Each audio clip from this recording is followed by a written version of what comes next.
Good afternoon, everyone. Welcome to this fireside chat with my friend Cyril. I'm very excited to be here with Cyril today, CEO of Skilleos. Hello, Cyril. Hi, Cyril. So, from becoming a yogi to learning how to bake, all the way to perfecting your Excel skills, Skilleos is the e-learning platform reshaping customer experience. So, and this is a topic that we had discussed with Alice. The e-learning industry lacks a top-of-mind brand and that's exactly what Cyril and the Skilleos team is building. Skilleos was born in 2014, and their story is pretty cool, actually.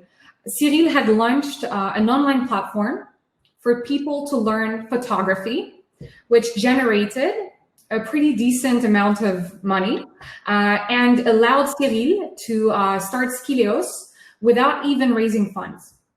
So Skilleos is an AWS customer and very close to our hearts because we worked closely together during COVID-19. And they actually made all their courses free during lockdown. And I cannot wait for Cyril to share with you how this bet had such a positive impact on their business. I'm Julia Barry. I look after early stage startups in France, and I partner with the most influential incubators, accelerators, startup organizations, and we mentor startups. So let's get started. Are you ready, Cyril? I'm ready. You can do a dance, but let's pretend. Great. So Thanks, Julia, for the presentation. It was really, really great, and it feels really like professional, like on TV. So it's Julia Barry from AWS. We are live. You could be on NBC tomorrow. You see how I cleaned my living room just for the occasion. So tell us a bit more about Skilleos and about your mission as a company. Okay, so talking about what happened during the lockdown is gonna be quite central during this fireside chat, but maybe I'll give you a little bit of perspective and background. So, exactly as you said, our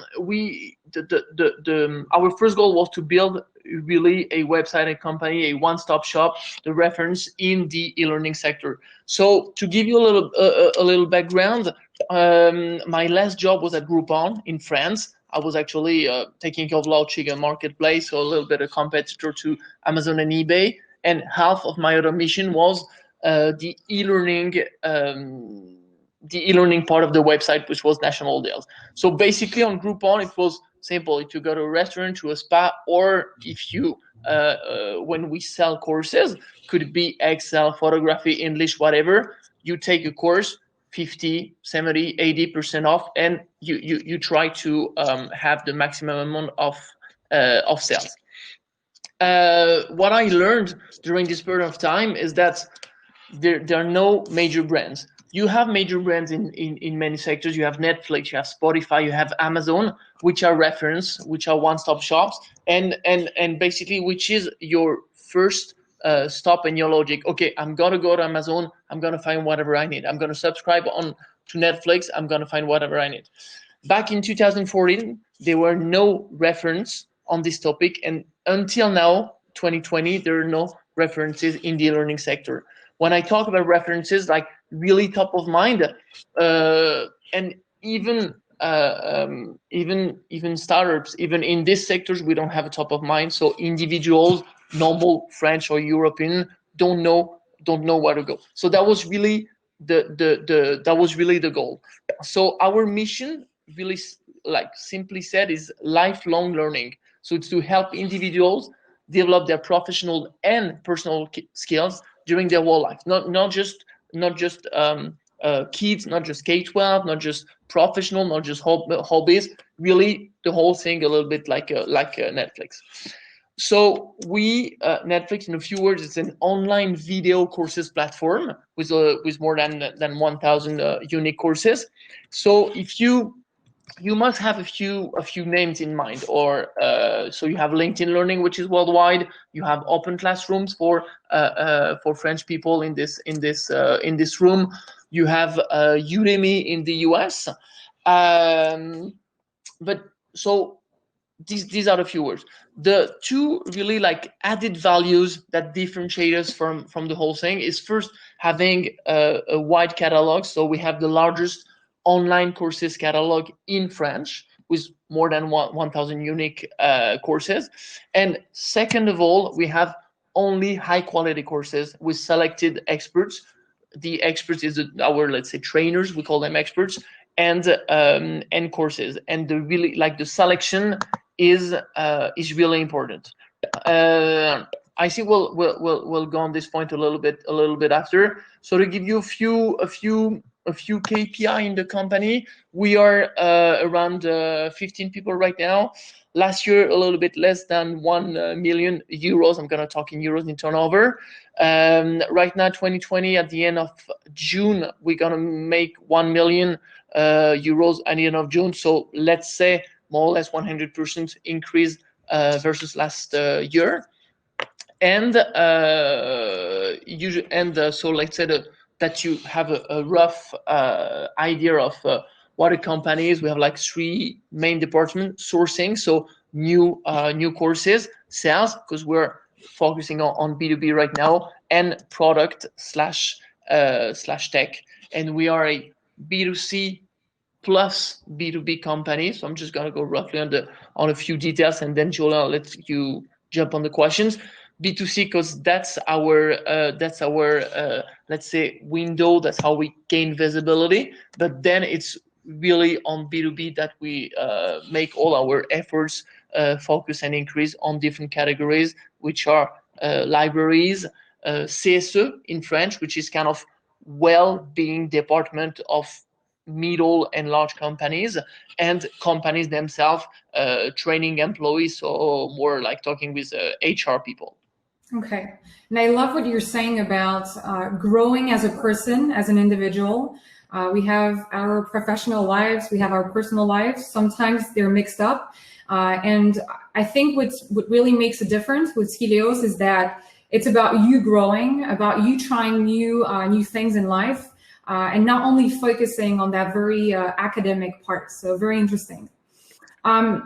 If we talk about customer experience, the whole summit is about customer experience. What does this mean to you, and what does this mean to employees from Skilleos? Okay. Basically, what it means to me and to employees, luckily, is quite the same, because we try, and it's not easy. So I'm not sure we're doing a perfect job about this. We try in the recruitment process to say we take kind of a long time. Sometimes it's like a 3 hours interview with different people, and people sometimes are a little bit surprised about this. To communicate as much as possible what is Skilleos, what is e-learning for us, and everything. So the culture and the mission is aligned between the people in the company and the people joining the company. For us, customer experience for Skilleos are three components. It's great course plus great learning UX plus a fair price. If I go, so that's really a mix, a combination of these three. So great course. What is a large amount of our time is selecting the right courses, curating the right courses, and developing them. If I take you a quick but let's say pretty easy example, if you take After Effects, which is a little bit more complicated than Photoshop, but for video into the Adobe suite. If you take After Effects, when you go online and you want to learn a new topic, usually you're usually not good about this topic. You're not an expert. So basically, you're gonna go on Google. You're gonna search a few courses, and maybe you find 5 or 6 courses, and that is you want to try and make a choice out of this. So since you're not an expert, since there are several different prices, pedagogy, experts, can it be in writing or in video, you're pretty lost. So I would say that choosing the right course is even more complicated than choosing a laptop, which is usually the complicated example, and you end at La Fnac in France, or like it's kind of like Best Buy in the US, and you need advice. But right now, as I said, we wanted to be the reference and the one-stop shop. So there are no reference. There are no like big brands put on the courses. So it's really hard to choose. So the first thing about customer experience is propose a great course. But let's say what I usually tell the team is like, this course that you select or you develop with an expert, you have to be able to advise it to your mother or your best friend. And it's like if you're working for a crap company that's making a huge amount of money, and your friend asks you, "Oh, should I buy this product?" You're gonna say, "Oh, I earn an indecent amount of money, but don't go for this one because we are raping our customers." So I want to tell the team, be really at ease, be really fair, be really good about this. You have to develop a course that's really great. Second point is great learning experience, UX, customer journey, and everything. If you have the best course ever, but could it be a book plus a DVD, you're not going to have a great UX. So that is the e-learning part, and that's really important. And the third point is a fair price. When I say fair, it's like e-learning can be cheap, not cheap. It always depends. But some companies put a course at 1,000 euros and they put a discount all the time. And other companies have a way better course that is going to cost $50 the whole time. So a fair price. And in the industry, because the industry right now is not really transparent, is kind of the Kinder Surprise or Kinder Joy effect. You kind of open the course because and you're like, oh, that's only it. Because usually the less the company, if the company is not really good or not providing good courses, they want you to put your credit card on and then give you the course. If the course is better and the company is more customer centric, they're going to be like, okay, please do try the course before, or we can reimburse you the course within 10 or 14 days. And because we know you're going to be satisfied, and we don't want to keep customers that are not satisfied. So just to sum up, our customer experience in the e-learning sector is a great course plus great learning UX plus fair price, I would say. And I love what you said. You know, if when my employees, when our people select a course, they need to be able to sell it to their family members. They need to really believe that this is a great product in order to be able to sell it properly. Otherwise, it's not going to be sold, right? Yeah, exactly. Great. So, you know, we had let's say a weird couple of months behind us, unprecedented times. Let's put it that way. What have you learned as, you know, as a CEO and as a startup founder? What have you learned during the COVID-19 crisis? I mean, learn many things. That working remote is actually way more possible than we thought at first. Even if, as a team, right now we do not believe in full remote, like some teams that just see each other once a quarter. When we saw each other for the first time back, it was like a whole day working together and then going to a bar and everything. It was really nice. So full remote, maybe not. So that's more about like the CEO, the team managing. We launch like daily kicks off every morning just to gather a little bit everyone. We focus on cam and not just phone in order to keep an interaction. And more about customer experience and about how we reacted. We didn't find like the first day the right solution that was actually really great during the COVID period. The weekend where the weekend right before the lockdown, I was with other startup friends during a weekend, and so on Sunday I was like, okay, there's gonna be the lockdown. We are way more B2B oriented, and our customers, our clients, we need to see them in a room and talk. So I was like, okay, basically the business is going to be shut down for 2 months, because even if we're an e-learning company, it's way like B2B with in-person interactions. So we talked for the B2C part with my startup friends, and we're like, okay, we're gonna give it for free. Should we give it for 15 days, 1 month, 2 months? We ended saying, okay, we're gonna do it for 2 months. Then Cyril, this happened at what, day one, when when we were in quarantine? When did this conversation happen?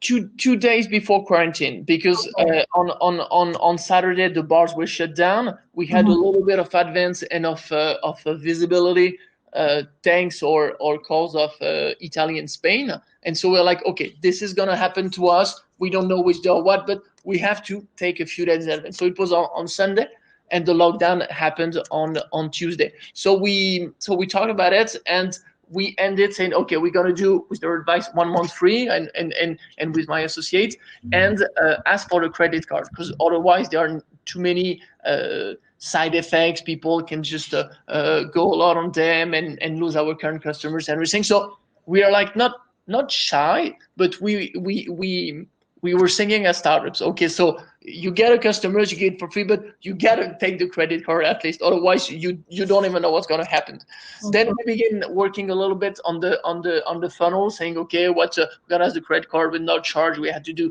a few changes, technical changes. Then on Wednesday, I sent messages on WhatsApp groups to some friends, but non-startup friends, which is a big difference. And the reaction was like, oh bastard, oh you're enjoying the moment, oh that's not good what you're doing. I was like, what do you mean that's not good? We are just trying to help and get that for free, because really at first we're like, okay, this is an unprecedented situation, so what can we do for help? And can it bring us also some visibility? I mean, doing something good and also having some visibility, because we're really like afraid at first. At Alice said in her speech, you're doing something, but we're all really scared that what we do, and we do it believing it and for good, is actually going to be taken the wrong way by some people. They're going to be like, oh, they're just thinking about business. Why? We really wanted to help first and deal as much as possible, or anticipate as much as possible, the side effects. And so my non-startup friends answered that. I was like, okay, we maybe should give that for free still, but without asking for the credit card. And so we did, okay, let's just do that. Let's do exactly as Alice said, generously bold. So no side effect. No one can say anything. And the reaction and the consequences were actually really good, and we couldn't have hoped for that much, and we couldn't have anticipated that much. So the strategy where we are B2C plus B2B, but what we do is B2C 1 month free, no credit card, and B2B, which is once again our major target, we do 2 months for free. Why? Because we were scared, let's say, that if we do the same 1 month for both, then if they see that on the website, they'll just go take the B2C offer. And then even if they take the B2B on one side, the employees are not engaged. And then in terms of statistics and in terms of everything, if 50% of the company goes on the B2C offer, then they're going to say, okay, it basically didn't really work, and then they don't want to convert, because I mean no one is on the right B2C or B2B track. So 1 month B2B and B2C 1 month, B2B 2 months. So the consequences of being let's say like generally bold, even not talking about the usual startup KPIs, it really created, let's say, a great and honest relationship. It's like if I, Julia, give something to you, like our monthly subscription is 20 euros. So if I give you for 20 euros, you're going to be like, okay, the service is good, but that I'd like it better, because everyone has its own opinion.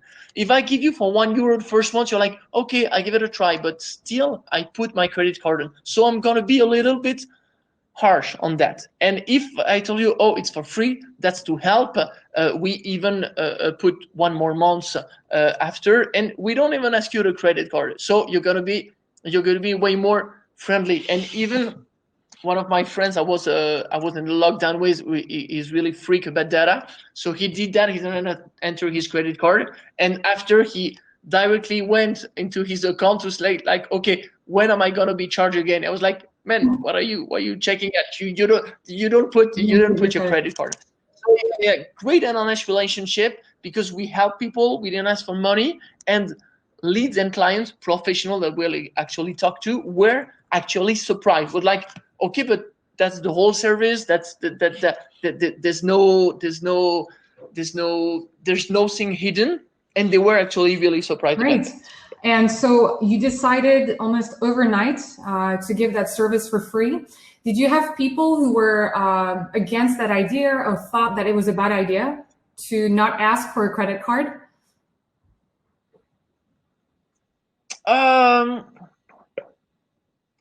No, I mean, the thing is, we really wanted to. I mean, that's the way we are. Like with my 3 associates and within the company, we really wanted to help and do something good. Because I think if you don't want to do something good, you don't get into the education sector at first.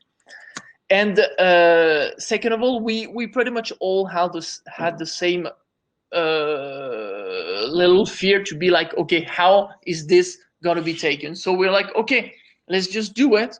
We do it for 1 month, and even if there are side effects, it's just gonna be 1 month side effect, and we can lose a little turnover on B2C, which actually wasn't the case. We even made more turnover because some people still took the subscription, taking another customer journey. So it was positive in all ways.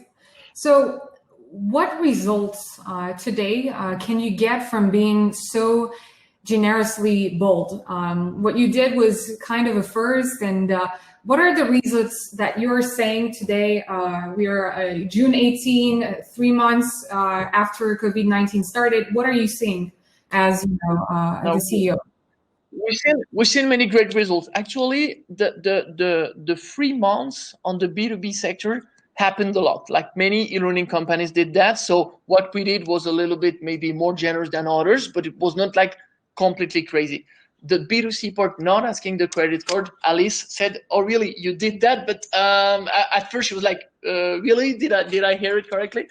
Basically, the B2C part, we gained around 40,000 customers who use this, we call it like solidarity offer.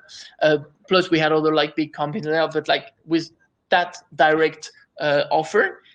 And in terms of B2B, the results were quite impressive, and we are surprised about it. We gained, I mean, more than 500 companies activated, so not more, but activated the service for free, representing a total of more than 600,000 potential employees. And so during the COVID period, we're like, okay, 500 companies and 600K plus employee, that's quite a lot, but actually what are people going to sign after? And 50 clients are already signed for a little bit more, like basically since the end of the lockdown, which was 11th of May in France. And yeah, the 6 clients represent 300 or 400K. So comparing a 1 million euro turnover last year, it's pretty impressive. So B2C result great, B2B result that we focused on at first were great, and also there were many leads, people asking for something specific. For example, there were one company that has 8,000 clients, which are small companies. They were like, okay, we want to give something special to our clients. We want to be with our customers right now, and since we're more providing an offline service, we don't have anything. So it creates many opportunities and made us realize that our customer journey is not like B2C and B2B, but is also like B2C, and then bottom up to the B2B. And basically, every person, every individual that is online and then learning online is usually part of something, or is a student in an university, or an employee in a company, or even someone retired is going to be in a small or big association. So anyway, this person is going to be like, the service is good, I don't want to pay it for myself, and that could be actually interesting for my company. So then the bottom up part is interesting, and these people, or they are in the CSE path, or they are HR, or they are in libraries. So they are saying, okay, but do you do this service also for my kind of institution, my kind of structure? And then it gave us many stuff. So right now, when we are not pivoting but adjusting, before it was really like B2C and B2B on the side, and then now we really gonna make our customer journey evolve with let's say like call to action to be like, okay, you want to continue as a customer or you want to subscribe for your company, and we're going to try to be more in details, like if the person said, okay, I'm in HR in a 100 or 1000 plus or whatever company, maybe push her also the offer that just this person has a choice, continue as an individual or sign up your whole company. Business, right? So that were like really the let's say the concrete effects. And then we had like also some, let's say, collateral benefits. Usually we say collateral damages, but in this case it's great. At first we got a huge campaign with Bouygues to thanks their 1.4 million best customers, which was like huge in terms of traffic and everything. We're gonna talk about it after, I guess. Can you tell me the attendees just a few words about Bouygues, because I'm not sure everyone's from France. Okay. Sorry, Bouygues is like one of the top 3 telecom providers, a little bit like Orange, Telefonica, or Verizon. And for a couple of years, telecom companies want to do inclusion, so not just provide minutes and datas and phone, but also different services like Spotify and Netflix, let's say, and to help their clients during this period of time, and also to thanks their top clients, which are at the amount of 1.4 million. They bought us licenses and offered the service. And I'm sure that if it wasn't during that period of time and the service was not that relevant for that period, they would have done this campaign, because they were talking with us for quite a long time, but not at such a scale. Great. Like or like 2 other collateral damages that we really like. There's this company that has like 1,500 screens in 300 malls, so they're advertising, and they just send us an email, say, okay, we'd like to do a campaign for you for a week for free. And we're like, okay, cool. And basically they saw us on the government website, let's say Solidarity website, with all the Solidarity offers, and they said, okay, we like what you did, so can we do a campaign for you for free? So that's also, and when you think about it, if we hadn't been that generous, maybe we wouldn't have got on such a website and then didn't have that opportunity. And then the biggest one for the end, we were interviewed for TF1, which is the first national channel, national cable.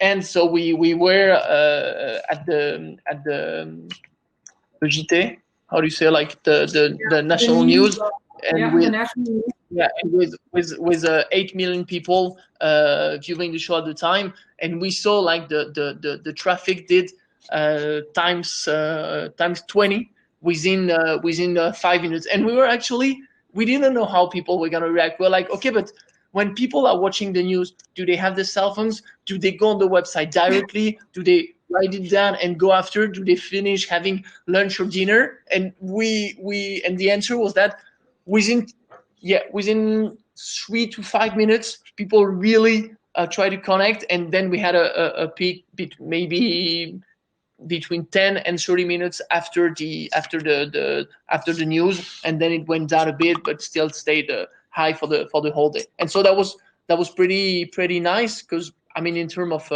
of traffic and everything, it's good. But then in terms of reassurance for the brand, for the client, for everyone, I think like this first national news is kind of nice. Yeah, and I think it goes back to what Arun was saying. If you don't put money in the bank, you cannot withdraw money, and this is exactly what you did. Being bold, being generous with customers, and then getting all the collaterals or the side benefits, like exposure from Bouygues, TF1. So talking about, you have this great coverage, and you had millions of people see what you're doing as a company, what you're bringing to the ed tech world. What feedback did you get from customers? What was their reaction? And the reactions, what we really liked is since we're really like down to business and we had so much to do, and we even hired people during the lockdown, because it was just such a rush the whole time. So like first kind of satisfaction is not to put anyone on the activité partielle, so not putting anyone at 30-50% of their time with the help of the government. So we didn't the audience, really. Activité partielle is temporary unemployment. So Okay. we don't have And that was, yeah, I described it. I didn't get a right translation. Thank you. And no, so what I was saying is like we didn't ask proper feedback about the people. We had the normal customer journey feedback. When you end a course, you give you ask for your certificate, and you give a note on the website and on Google if you want to. But we had many people giving feedback, like completely spontaneous feedback through email or something. Some people telling us, oh, this Skilleos really helped me or me and my kids to be less stressed, to have something to do during confinement, to cook together, to learn something new. Even one girl told us, oh, I did some fitness, and thanks to you, I feel good. I lost 3 kilos, which is like a 6 or 7 pounds or something. And so having this spontaneous feedback was really nice. And plus, as that's more like individual to me, when you do something in the startup atmosphere, usually people around you, like your parents, elders, or non-tech or non-entrepreneurial friends, they know what you do, but maybe they have never tried a service, because you gotta put your credit card on. And some of my best friends and aunts and uncles and cousins were like, oh, but actually what you do is really great, and I didn't know it was like this. So that's actually really nice to be able to see everyone around you who actually knows what you do, enjoy the service, and in the end think, okay, so I'm actually concerned, and I could be one of your clients. Great. So all of this happened 3 months. In 3 months, what will you change on your customer journey? We talked earlier about acquisition to retention. What are the things that you experience that you think work, and what will you keep on the long term? Yeah. Okay. Basically, that's the thing I was talking to you about. What we're really gonna change in the customer journey is not to think B2C or B2B, but to think it together. And basically, other brands did that.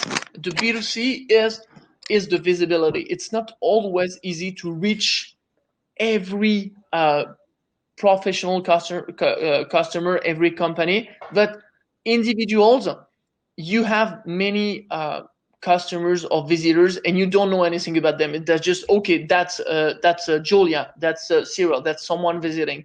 And so what we want to do is that we have to get like better and more equipped in terms of CRM and other stuff like this. So to really have more data about each individual, to try to learn more about our clients, and to be able to provide them the right offer all for them, keeping them on the B2C loop. or for their organization. And so there are stuff that you can actually anticipate and put in the CRM, and others that you can, because sometimes people said it's a lead coming from the website and say, okay, my wife is actually working for this company and they are using your service, so I thought it might be good. So that is not possible. So there will always be stuff that you cannot anticipate. But what we're going to change is really think also B2C bottom up to the B2B, and try to put all that in the CRM, saying, okay, every customer should be propose something, push notifications, emails. So okay, if you're not doing anything now, we're going to try to reactivate you to propose new things. And maybe if you don't transform as an individual, say like making new email sequences. Okay, so what are you up to? What do you do in life? And when we gather a few information, try to push them in another customer journey, because some people will never pay for an online service. That's just how they are. But they are definitely willing to recommend the service to their company, or want to use it for free within the company too. Yeah, and looking at personalization, and now he can be basically the Netflix of learning, right? Really pushing that personalized content, knowing your customers, and being able to basically apprehend what they're going to like depending on their choices. It's super interesting. Yeah. Maybe a last question, and then we'll open to Q&A. Maybe we'll have a few questions. Sure. Can you talk just a bit more about the French government intervention on the e-learning ecosystem? Do you have any inputs on this? Yeah, I do have inputs. I would say that's more that's definitely a personal point of view. So during the confinement, during the lockdown, the French government focused on health, which is good, definitely. But e-learning, we contacted actually quite a few members, ministers of the government, saying, okay, we have a service that could be that is good for every French people. So how can we do something with you? How can we actually help? We didn't get any answer. We are just in the end on this website that allowed us these special campaigns in the mall. So it's good, but it's more like, once again, a collateral benefit. My point of view, but not the e-learning, but the learning sector generally, is that it's really,